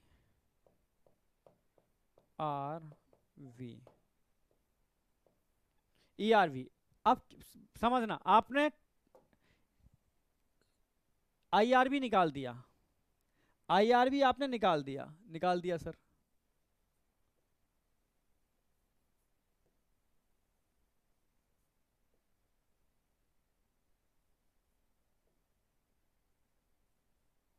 ये निकाल दिया सर, टाइडल निकाल दिया, tidal भी निकाल दिया। अब मैं आपसे कहूं टाइडल के बाद कितना एयर आप लंग से और निकाल सकते हो, समझना। आपने जो एडिशनल एयर भरा था वो निकाल दिया, आपने टाइडल भी निकाल दिया। क्या टाइडल के बाद कुछ और एयर निकाला जा सकता है? यस, टाइडल के बाद भी और एयर निकाला जा सकता है। टाइडल के बाद जो एयर निकाला जा सकता है फोर्सफुली, उसको ERV बोलते हैं, एक्सपायरेटरी रिजर्व वॉल्यूम। जो टाइडल के बाद फोर्सफुली निकाला जा सकता है उसको एक्सपायरेटरी रिजर्व वॉल्यूम बोलते हैं, ठीक है, ERV। जो लगभग होता है 1000 से लेकर के 1100 ml। It is the volume of air which forcefully expire after tidal volume. After tidal volume, tidal volume के बाद जितना फोर्सफुली आप एयर को निकाल सकते हो। फिर समझना, it is additional volume of air which forcefully expire after tidal volume. इसको बोलते हैं एक्सपायरेटरी रिजर्व वॉल्यूम, ERV। ठीक है भाई, आपने IRV निकाल दिया, आपने TB निकाल दिया। TB के बाद जितना फोर्सफुली एयर को निकाल सकते हो, मैक्सिमम जितना निकाल सकते हो, ये आपका ERV है, एक्सपायरेटरी रिजर्व वॉल्यूम। एडिशनल इसलिए बोलते हैं कि टाइडल के बाद निकाल रहे हो, एडिशनल इसको इसलिए बोलते हैं कि टाइडल के बाद आप ले रहे हो। इसलिए NCERT बोलती है additional volume of air which forcefully inspire after tidal volume, IRV। Additional volume of air which forcefully expire after tidal volume, उसको ERV बोलते हैं, जो 1000 से 1100 ml होता है। ठीक है, क्या आपने सब कुछ निकाल दिया? यस सर, अब कुछ भी नहीं बचा ना, अभी भी लंग्स में रह गया, लंग्स में अभी भी कुछ एयर रह गई है। जो लंग्स में एयर रह जाती है इसको रेजिडुअल वॉल्यूम बोलते हैं, residual volume, RV। Residual volume RV बोलते हैं इसको।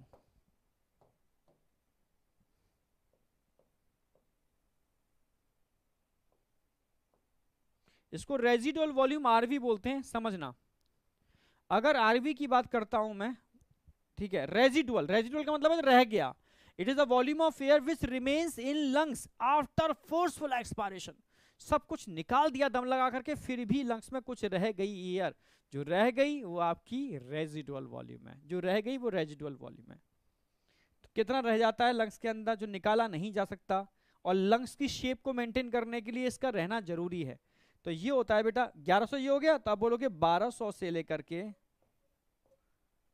सॉरी 1000 से 11, 1100 से 12,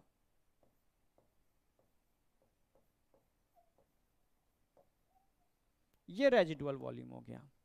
तो 4 वॉल्यूम मैंने आपको बताए हैं, चारों वॉल्यूम मैं बताओ। सबसे पहले मैं बताऊंगा tidal volume. It is the volume of air which inspire expire during normal breathing, ये टाइडल वॉल्यूम हो गया।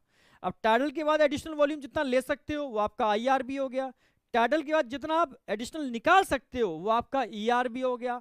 और सब कुछ निकालने के बाद, पूरी दम से निकालने के बाद जो लंग्स में रह गया, जो निकाला नहीं जा सकता, वो आपका रेजिडुअल वॉल्यूम है। Remains in lungs, always remains in lungs जब तक आप जिंदा हो, ठीक है। रेजिडुअल वॉल्यूम जो 1100 से 1200 ml होता है, 1000 से 1100 और 1100 से 1200 याद रहेगा इजीली, ठीक है। अब मुझे बताओ यहां तक कोई डाउट है इन चारों वॉल्यूम के अंदर? आपकी चैट चेक कर रहा हूं मैं। इन चारों वॉल्यूम के अंदर बताओ कोई डाउट है? डेड स्पेस अब नहीं याद रखना, एक जमाने में मैं डेड स्पेस भी लिखाता था, अब इस पे क्वेश्चन नहीं आता। डेड स्पेस पर फोकस नहीं करना है। जितने मैंने वॉल्यूम कराए ये बताओ समझ में आया नहीं आए? हाँ, रेजिडुअल वॉल्यूम 1100 से 1200।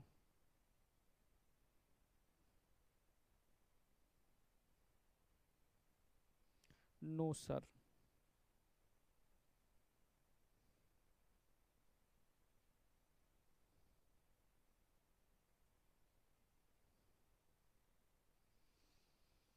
क्रिस्टल क्लियर, बिल्कुल सही।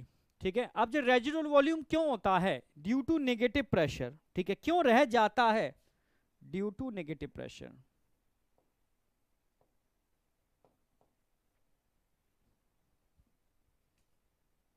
Due to negative pressure.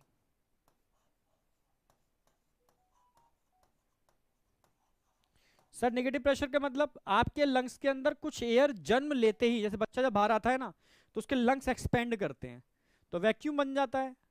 और शेप मेंटेन करते हैं लंग्स, और वैक्यूम को भरने के लिए बाहर की एयर अंदर आ जाती है, और जो एयर अंदर आती है और लंग्स के शेप को मेंटेन रखती है, समझ रहे हो, वो नेगेटिव प्रेशर की वजह से तो आ रही है। अगर नेगेटिव प्रेशर नहीं होता तो एयर अंदर क्यों भरती?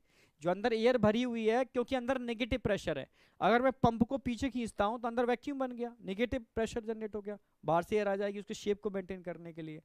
तो नेगेटिव प्रेशर का मतलब है कुछ एयर जो आपके लंग्स में भरी हुई है, क्योंकि लंग्स एक्सपेंड कर चुके हैं जन्म लेने के बाद, और जब तक आप सर्वाइव कर रहे हो लंग्स एक्सपेंडेड है और नेगेटिव प्रेशर हमेशा मेंटेन है, तो उसको भरने के लिए कुछ एयर हमेशा लंग्स में रहेगी जिसको निकाला नहीं जा सकता। इसको हम रेजिडुअल एयर बोलते हैं, always present in lungs after forceful expiration. ठीक है, यहां तक कोई डाउट नहीं होगा।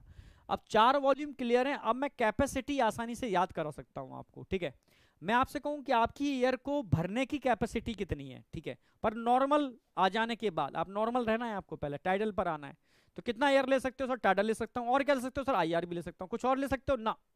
और सर नहीं ले सकता मैं, टाइडल और आईआरबी ही ले सकता हूं। ठीक है, तो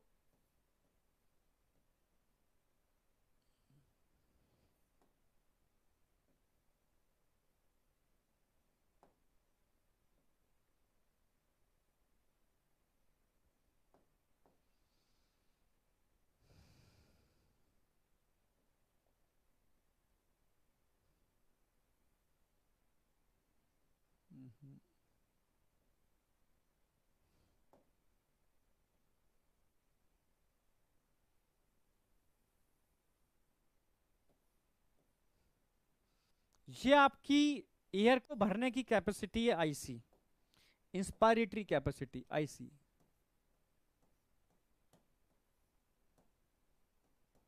इसमें टाइडल वॉल्यूम आ गया प्लस इसमें आई आर वी आ गया। तो आपके एयर के भरने की जो कैपेसिटी होती है वो आपकी आईसी है, इंस्पायरेटरी कैपेसिटी। तो आपको टाइडल पर आना पड़ेगा, आप टाइडल ले सकते हो और आईआर भी ले सकते हो, कुछ और ले सकते हो ना? सर कुछ नहीं ले सकता।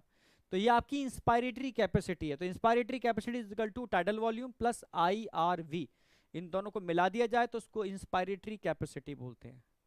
क्या बोलते हैं? Inspiratory capacity. यहां तक कोई डाउट?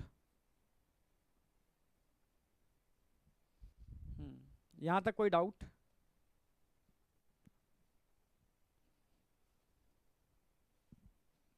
यहां तक किसी को कोई डाउट शाउट है तो बताओ मुझे।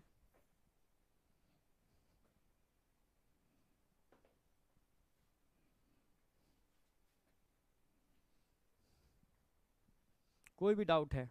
नहीं ना? आगे चल रहा हूं। ऐसे मैं आपसे पूछूं आपकी एक्सपायरेटरी कैपेसिटी कितना है, फिर टाइडल पे आना पड़ेगा। सर टाइडल निकाल सकता हूं और ईआर भी निकाल सकता हूं, इसके अलावा कुछ निकाल सकते हो ना? सर इसके अलावा नहीं निकाल सकता। ठीक है, तो आपकी एक्सपायरेटरी कैपेसिटी क्या होगी?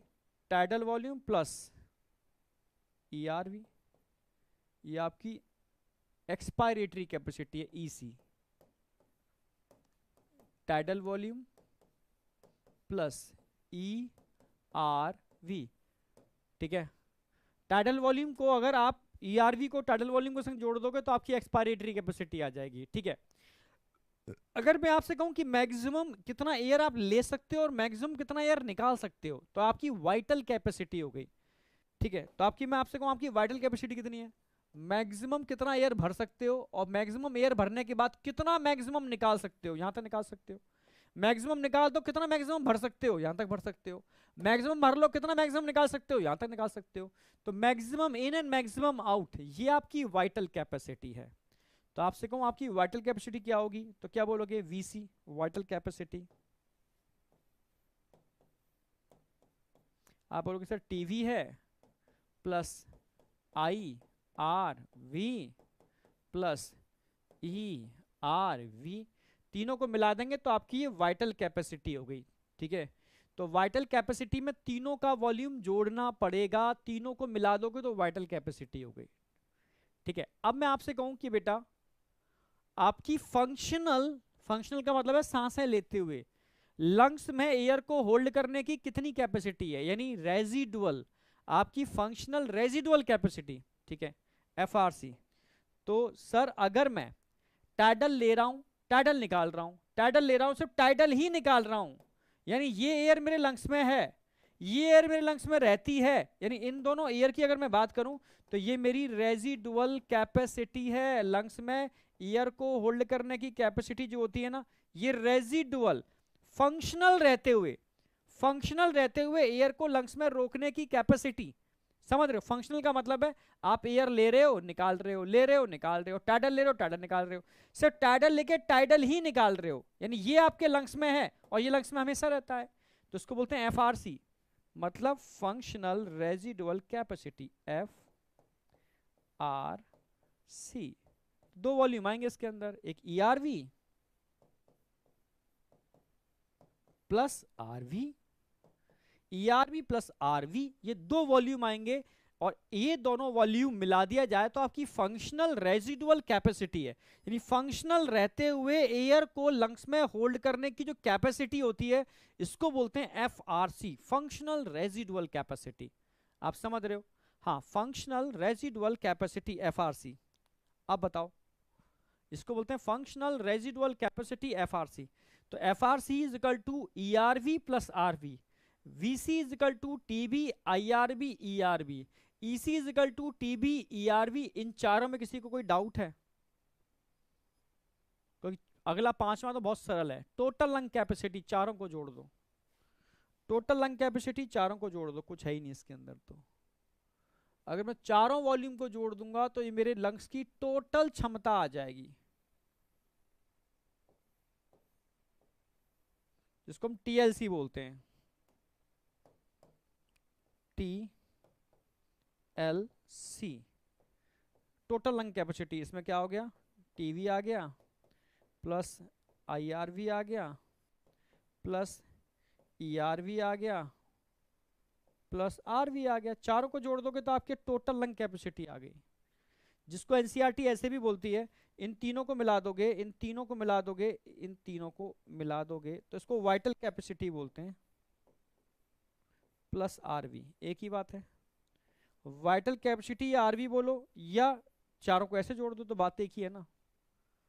तो ये होगी आपकी क्षमताएं, इंस्पायरेटरी कैपेसिटी में दोनों वॉल्यूम, एक्सपायरेटरी कैपेसिटी में दोनों वॉल्यूम, वाइटल कैपेसिटी में तीनों वॉल्यूम और टोटल लंग कैपेसिटी में चारों वॉल्यूम, और फंक्शनल रेजिडुअल, रेजिडुअल का मतलब है रोकने की क्षमता, फंक्शनल का मतलब है सांसें लेते रहो निकालते रहो, नॉर्मल ब्रीदिंग करते रहो, तो ये आप लंग्स में रोक सकते हो, लंग्स में ये तो हमेशा रहता ही है।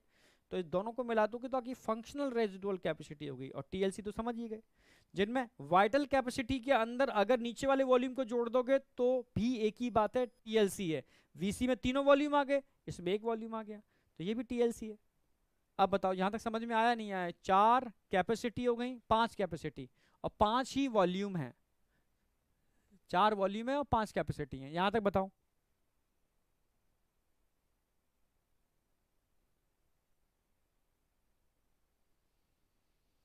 अब बताओ यहां तक कोई डाउट?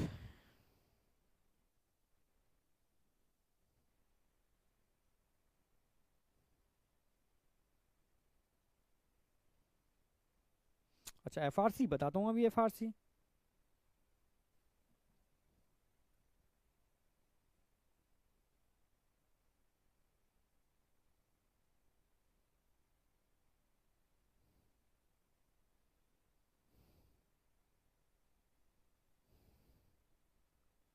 वीसी वाइटल कैपेसिटी बताता हूं, एफआरसी और वीसी दो रेजिडुअल वॉल्यूम नेगेटिव प्रेशर की वजह से होता है, बिल्कुल सही। अब सुनो मेरी बात, सबसे पहले मैं बात करूंगा आपकी वीसी वाइटल कैपेसिटी क्या होती है। आपसे कहूं गहरी सांस लो, मानो क्लास में बैठे हो सारे लोग गहरी सांस लो, आप यहां तक एयर भर लोगे लंग्स के अंदर, गहरी सांस ले ली सर। अब गहरी सांस लेने के बाद फोर्सफुली ब्रीथ करने के बाद कितना मैक्सिमम एयर निकाल सकते हो सर? यहां तक निकाल देंगे तो आपकी वाइटल कैपेसिटी हो गई। पूरी निकाल दो, अब कितना मैक्सिमम ले सकते हो सर? यहां तक ले लेंगे, आपकी वाइटल कैपेसिटी हो गई। तीनों वॉल्यूम तो आ रहे हैं, 1 2 3 वॉल्यूम।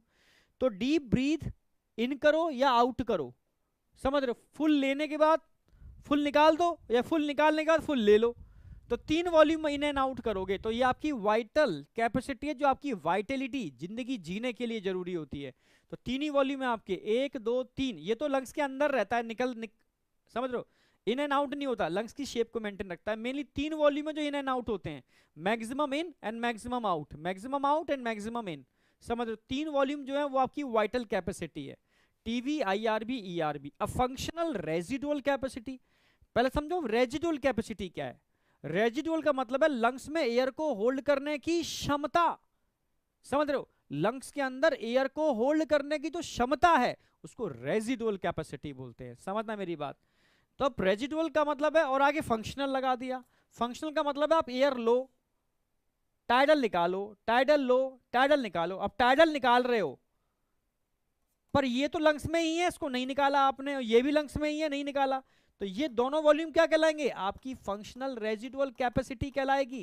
यानी सांस लेते हुए लंग्स में एयर को रखने की क्षमता, ये दोनों आप लंग्स में ही रखते हो एयर को नॉर्मल ब्रीथिंग करते वक्त, तो ये आपकी एफआरसी है, सांस लेते हुए, ब्रीथ करते हुए, ठीक है, एयर को लंग्स में होल्ड करने की क्षमता, ये आपकी फंक्शनल रेजिडुअल कैपेसिटी है एफआरसी, जिसमें नीचे के 2 वॉल्यूम आ जाएंगे, सिंपल।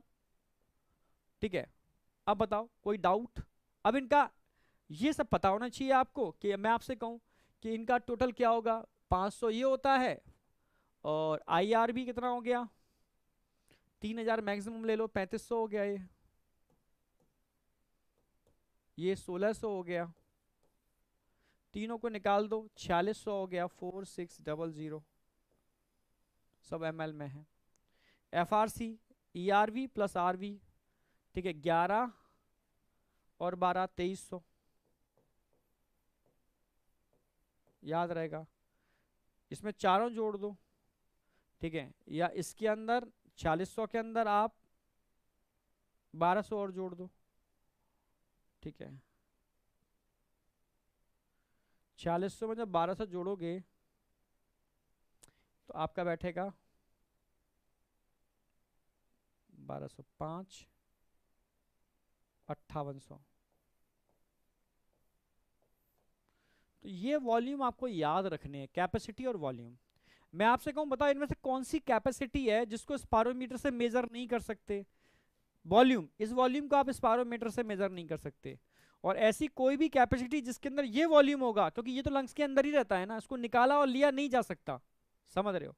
हाँ, रेजिडुअल वॉल्यूम को आप ले और निकाल नहीं सकते, always present in our lungs, always present in our lungs, ये आपके लंग्स में ही हमेशा रहेगा रेजिडुअल वॉल्यूम। हाँ, इसको निकाला और लिया नहीं जा सकता, ठीक है, टीएलसी टोटल लंग कैपेसिटी, ठीक है, टीवी, आईआरवी, ईआरवी, आरवी, ठीक है, इसको लिया और निकाला नहीं जा सकता, ये ध्यान रखो बस। अब बताओ किसी कोई doubt. TV, IRV, ERV, RV, बिल्कुल सही।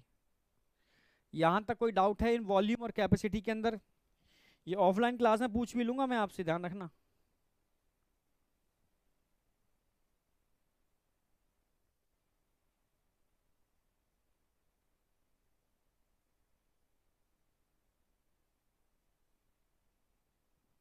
सैफा, कुछ लोग प्रॉब्लम क्रिएट करते हैं, तुम ऑफलाइन में होते ना, यहाँ स्वतंत्रता है, तुम कुछ भी लिख दो, ठीक है। क्या लिखना चाह रही हो तुम? अब कहोगे सर मेरा नेटवर्क नहीं आ रहा। सैफा का क्या है मैसेज, सैफा क्या लिख रही है? सैफा के क्लास में बात करूंगा उससे तो मैं। सैफा,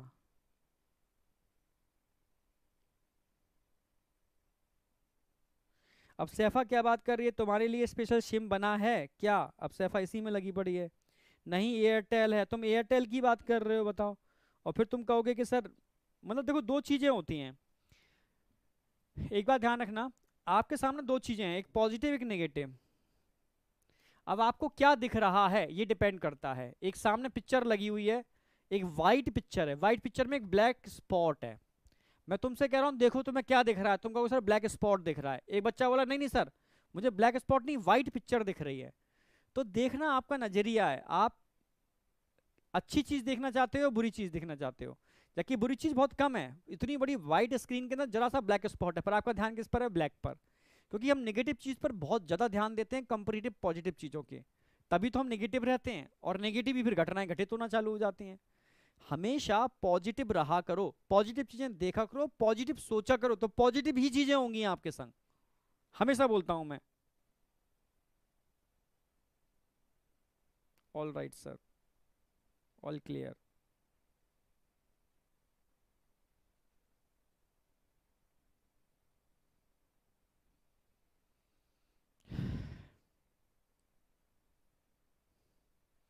यहां तक कोई डाउट?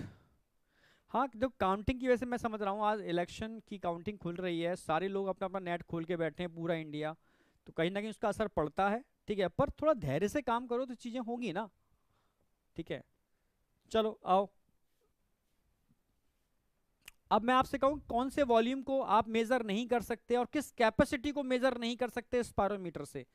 तो वो वॉल्यूम जो लंग्स में हमेशा रहता है, रेजिडुअल वॉल्यूम। तो रेजिडुअल वॉल्यूम को आप लंग्स में स्पायरोमीटर से कभी मेजर नहीं कर सकते, क्योंकि हमेशा लंग्स में ही रहता है। और ऐसी कोई भी कैपेसिटी जिसके अंदर रेजिडुअल वॉल्यूम आता है उसको आप स्पायरोमीटर से मेजर नहीं कर सकते। जैसे टोटल लंग कैपेसिटी के अंदर रेजिडुअल वॉल्यूम आता है, आप स्पायरोमीटर से मेजर नहीं कर सकते।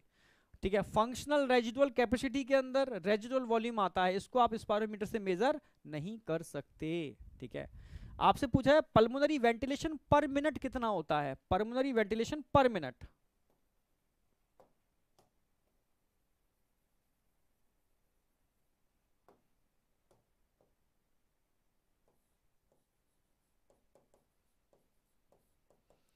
पल्मोनरी वेंटिलेशन पर मिनट कितना होता है, अगर आपसे पूछा जाए तो क्या बताओगे? ठीक है, पल्मोनरी वेंटिलेशन का मतलब है 1 मिनट में आप लंग से कितनी बार एयर लेते हो निकालते हो, लेते हो निकालते हो, इसको बोलते हैं, ठीक है, पल्मोनरी वेंटिलेशन पर मिनट, या रेट ऑफ वेंटिलेशन भी बोल सकते हो।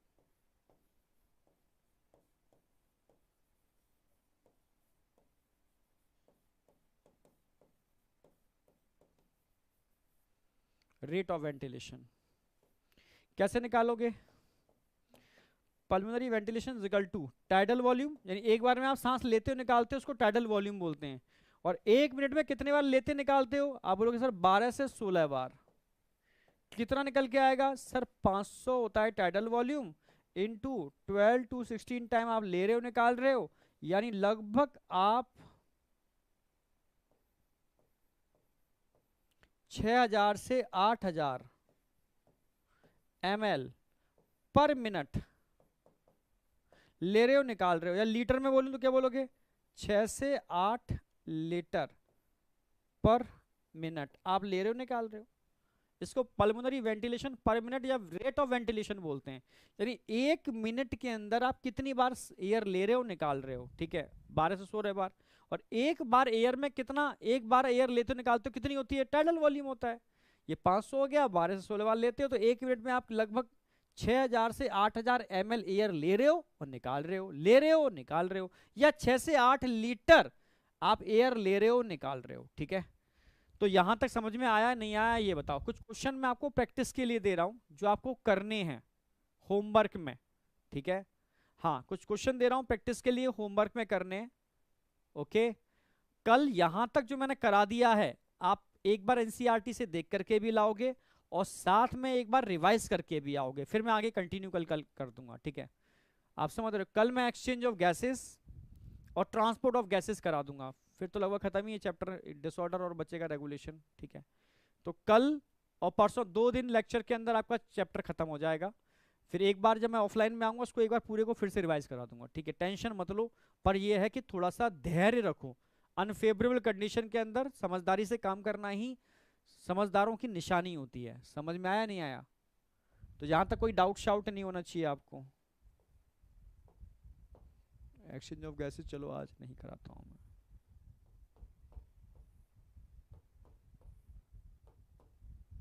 कुछ होमवर्क दे रहा हूं मैं आपको। ठीक है, ये कुछ क्वेश्चंस हैं जो करके लाने हैं आपको सभी को। 11 क्वेश्चंस हैं।